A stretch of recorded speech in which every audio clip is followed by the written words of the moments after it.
નમસ્તે મિત્રો, આજના ગુજરાત સમાચારની અંદર આપ સર્વ સાથે મિત્રોનું ફરી એકવાર સ્વાગત છે.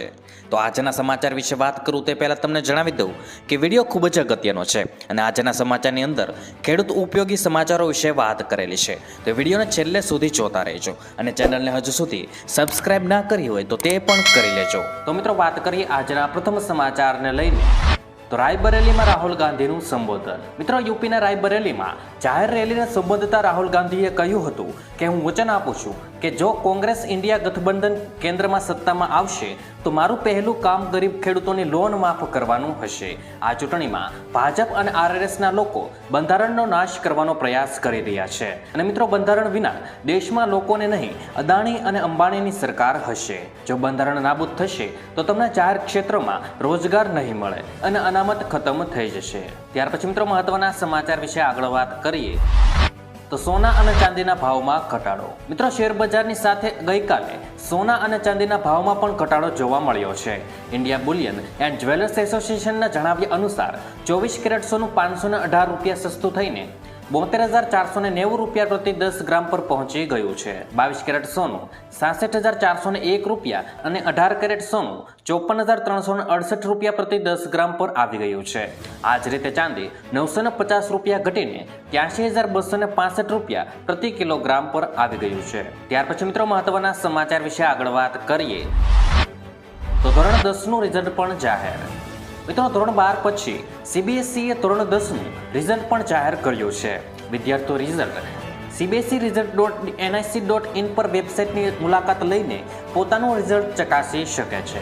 મિત્રો, સીબીએસઈ ધોરણ 10ની આ પરીક્ષામાં વિદ્યાર્થીઓનું કુલ સરેરાશ રિઝલ્ટ એકંદરે 93.60% જેટલું નોંધાયું છે. ત્યાર પછી મિત્રો, મહત્વના સમાચાર વિશે આગળ વાત કરીએ તો તાડપત્રી સહાય યોજના.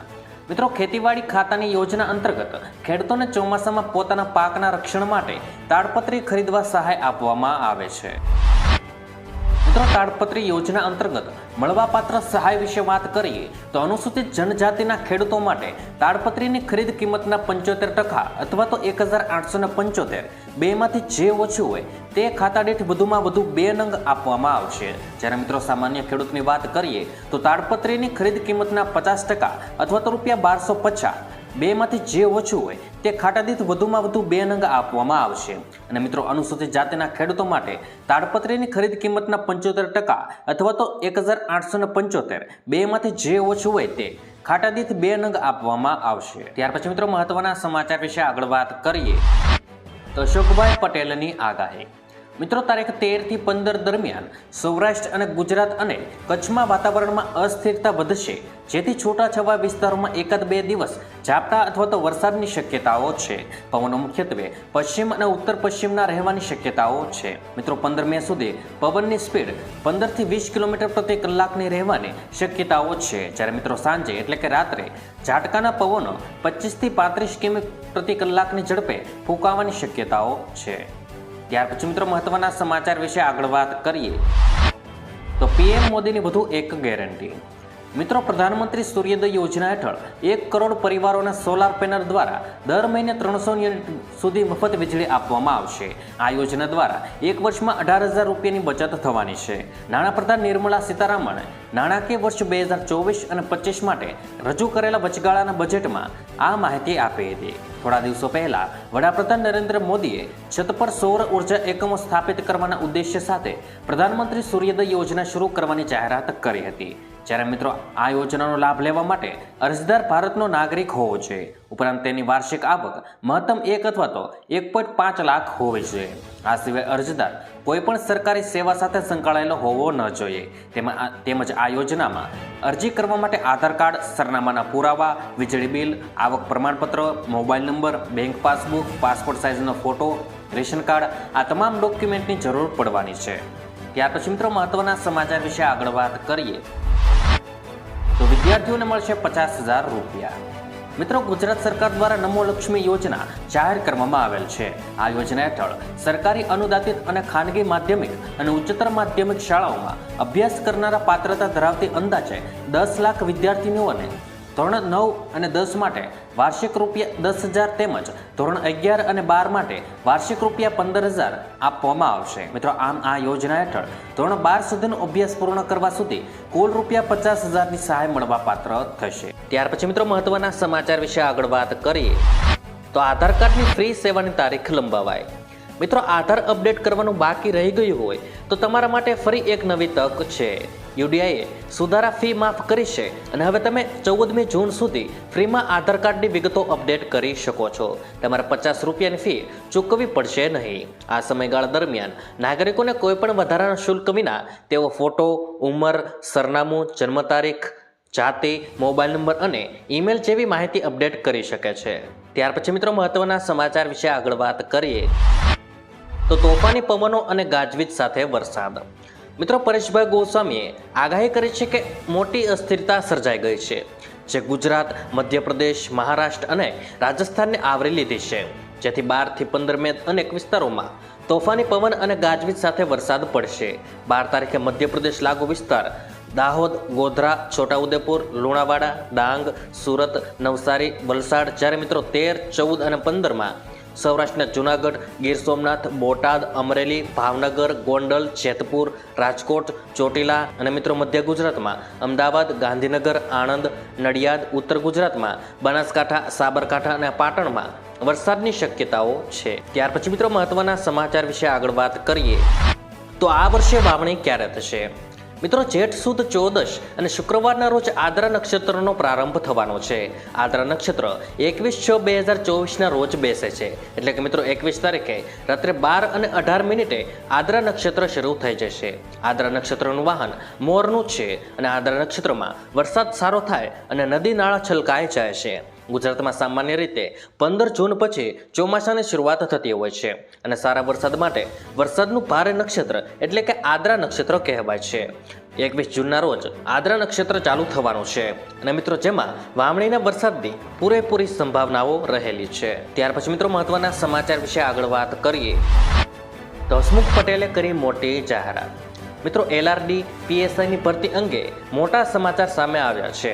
હસમુખ પટેલે પત્રકાર પરિષદ યોજીને આ જાણકારી આપી છે. મિત્રો હસમુખ પટેલે જણાવ્યું છે કે શારીરિક કસોટી ચોમાસા પછી લેવાશે. એટલું જ નહીં, ઓગસ્ટ અને સપ્ટેમ્બરમાં ફરીથી અરજી કરી શકાશે. લાયકાત ઉમેદવારો માટે આ અરજી કરી શકાશે.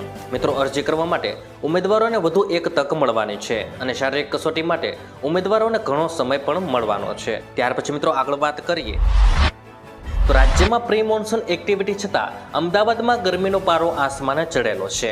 અનેક શહેરોને આકરી ગરમીમાં કોઈ રાહત મળી નથી. આ વચ્ચે આજે પણ રાજ્યના કેટલાક વિસ્તારોમાં હળવા વરસાદની આગાહી છે અને થંડરસ્ટોર્મ એક્ટિવિટી સાથે વરસાદની આગાહી કરવામાં આવી છે. મિત્રો 13 મે એટલે કે આજે કયા વરસાદની આગાહી કરવામાં આવી છે તેના વિશે વાત કરીએ તો બનાસકાંઠા, સાબરકાંઠા, અરવલ્લી, ખેડા, પંચમહાલ, દાહોદ, મહીસાગરમાં વરસાદની આગાહી કરવામાં આવી છે.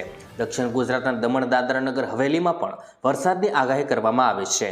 આ ઉપરાંત સૌરાષ્ટ્રના અમરેલી, ભાવનગર, ગીર સોમનાથ અને દીવમાં ગાજવીજ સાથે વરસાદની આગાહી કરાઈ છે. મિત્રો 14મી તારીખે કયા જિલ્લામાં વરસાદ પડવાના છે તેના વિશે વાત કરીએ તો બનાસકાંઠા, સાબરકાંઠા, મહેસાણા, ગાંધીનગર, અરવલ્લી, ખેડા, અમદાવાદ, આણંદ, પંચમહાલ, દાહોદ અને મહીસાગરમાં ગાજવીજ સાથે વરસાદની આગાહી કરવામાં આવી છે. જ્યારે મિત્રો 15 તારીખે અને 16 તારીખે કયા જિલ્લામાં વરસાદની આગાહી છે તેના વિશે વાત કરીએ તો અરવલ્લી, ખેડા, અમદાવાદ, આણંદ અને પંચમહાલમાં ગાજવીજ સાથે વરસાદ પડવાનો છે અને બનાસકાંઠા, સાબરકાંઠા, દાહોદ, ગીર સોમનાથ, અમરેલી અને ભાવનગરમાં 16 તારીખે વરસાદની આગાહી કરવામાં આવી છે. મિત્રો હવામાન વિભાગના વૈજ્ઞાનિક રામશ્રી યાદવે આ વિશે માહિતી આપતા જણાવ્યું હતું કે સાયક્લોનિક સર્ક્યુલેશન સક્રિય થતાં ગુજરાતમાં વરસાદની આગાહી છે, જેમાં ગાજવીજ અને ભારે પવનો સાથે રાજ્યમાં વરસાદની આગાહી કરાઈ છે. રાજ્યમાં પવનની ગતિ 40 થી 50 કિમી પ્રતિ કલાકની રહેવાની છે અને અમદાવાદમાં 14 અને 15 તારીખે ગાજવીજ સાથે વરસાદની આગાહી છે. એવામાં મિત્રો અંબાલાલ પટેલે પણ આગાહી કરી છે, જે મુજબ 10 થી 14 મે વચ્ચે ઉત્તર અને મધ્ય ગુજરાતમાં આંધી વંટોળ સાથે વરસાદ વરસી શકે છે. 10 થી 14 મે વચ્ચે હવામાનમાં પલટા બાદ ફરી 20 મે બાદ ગરમીમાં વધારો થશે તો ઉત્તર ગુજરાતના ભાગોમાં તાપમાન 44 ડિગ્રી સુધી જવાની આગાહી કરાઈ છે. આમ રાજ્યમાં આવનાર 20 દિવસોમાં ભારે ગરમી અને કમોસમી વરસાદની આગાહી કરાઈ છે. જોકે 7 જૂનથી સાગરમાં પવનો બદલાતા ફરી વરસાદ આવવાનો છે અને 8 થી 14 જૂનમાં આંધી વંટોળ સાથે વરસાદની શક્યતાઓ છે. અને મિત્રો 17 જૂન બાદ ભારે આંધી વંટોળ સાથે વરસાદ રહેશે. જેઠ વધમાં શ્રવણ પંચકમાં વરસાદ થાય તો સારો વરસાદ થવાની શક્યતાઓ છે. અને મિત્રો આ બાદ ગુજરાતમાં ચોમાસાની એન્ટ્રી થવાની છે. તો મિત્રો આજના દરેક સમાચાર અહીં કામના પૂર્ણ થાય છે. આપને કહેવા લાગ્યા એ કોમેન્ટ બોક્સમાં જણાવી દેજો. અને વિડીયો કામનો લાગ્યો હોય, સમાચાર ઉપયોગી લાગ્યા હોય તો મિત્રો આ વિડીયોને એક લાઈક કરી દેજો, જેથી કરીને અમને પ્રોત્સાહન મળતું રહે.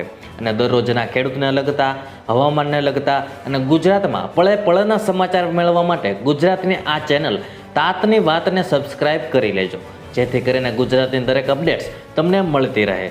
તો મિત્રો હું મળીશ તમને આવતીકાલે નવા સમાચારો સાથે અને નવી માહિતી સાથે. ત્યાં સુધી મિત્રો મને રજા આપશો. ધન્યવાદ.